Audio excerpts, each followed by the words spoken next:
I have my D&D uniform on, my black shirt and my black hat, and you'll see what I mean in just a second. But I am thrilled. I'm ecstatic. My first grandchild was born last night, which is amazing. There's also the NFL draft on tonight, and there's new D&D shit. Let's check it out.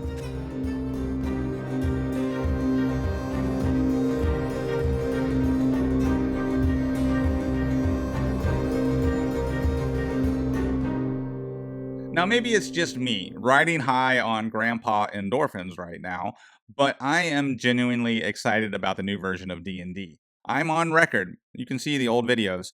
I'm on record of having complaints about the new version of D&D and having my doubts and being critical of the process. But overall, I'm now genuinely getting excited about the new version of D&D.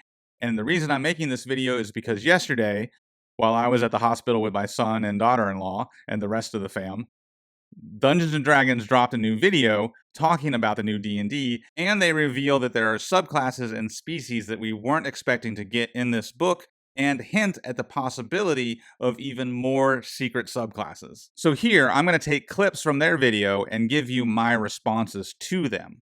And don't worry, I'm not going to bury the lead. As soon as we do this ad, I'm going to go into what I think are potential secrets for the new edition. Now, as always, you can help out the channel by hitting the like and subscribe button and clicking the notification bell to make sure that you get to see all my latest videos. You can also check out the Wandering Tavern, which is a sponsor of this video. In fact, April is Wandering Tavern month in the Dire Den. It's clearly inspired by Studio Ghibli, filled with fantastic arcana punk flying ships and mysterious dark spirits that contrast the whimsy of this flight and fantasy setting. Explore this immense flying city with all its battle maps and details. Every nook and cranny delve deep into the devious underbelly of the tavern while getting to know its wide range of unique NPCs, patrons, and staff. The Wandering Tavern's dark mysteries and entangled truths are yours to unlock. Use the link in the description and the pinned comment below, so when you back this Kickstarter, you'll also support the Dire Den.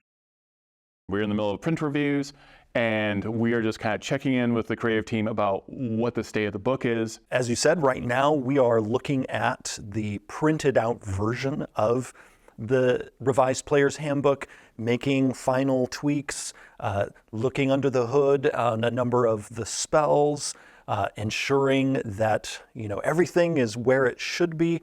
Snipping out words we don't need, yes. Putting in words we do. Yes, yeah.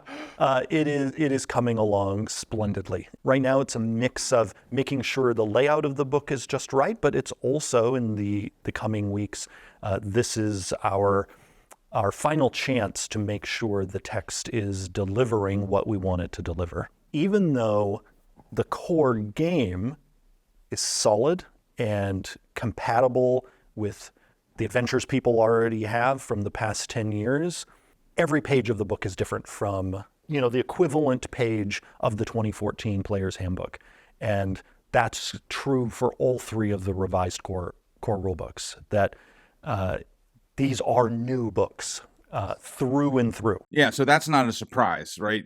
We kind of knew that they would continue to work on the books even after the UA process. I said in my review videos where I went over all of the things we knew from the UA that they would sure be fine-tuning and continuing to work on the books.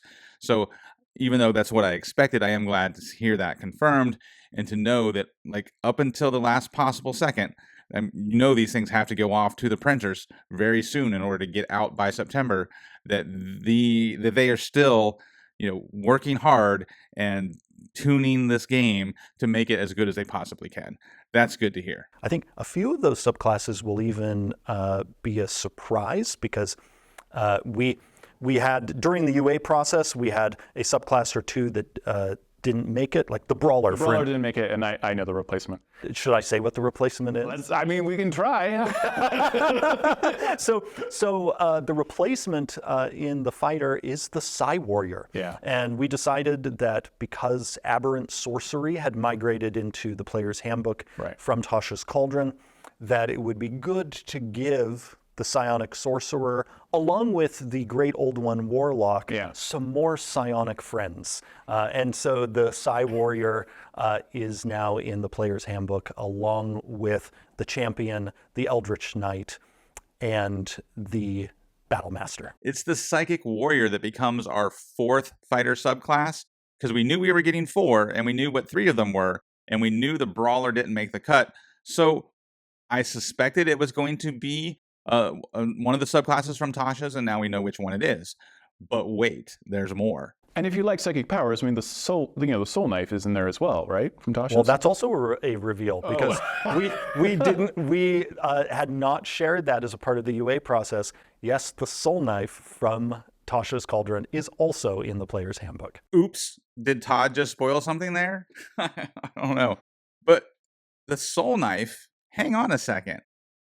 There's supposed to be 4 subclasses for each class, and we know the rogue is getting the arcane trickster, the assassin, the thief, and the swashbuckler.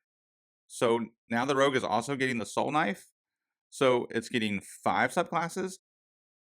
Am I reading between the lines here?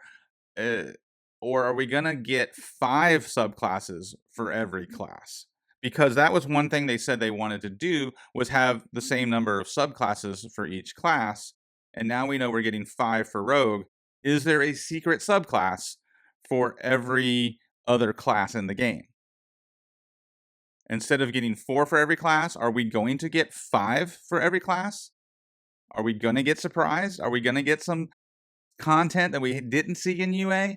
I think that's exciting and interesting, and I wanted to really focus on that point. So this video is short and sweet. But I did go through the rest of Jeremy Crawford and Chris Perkins' comments, and that video will be coming out just a few hours after this one. So stay tuned. But thanks again, and I'll see you next time in the Dire Day.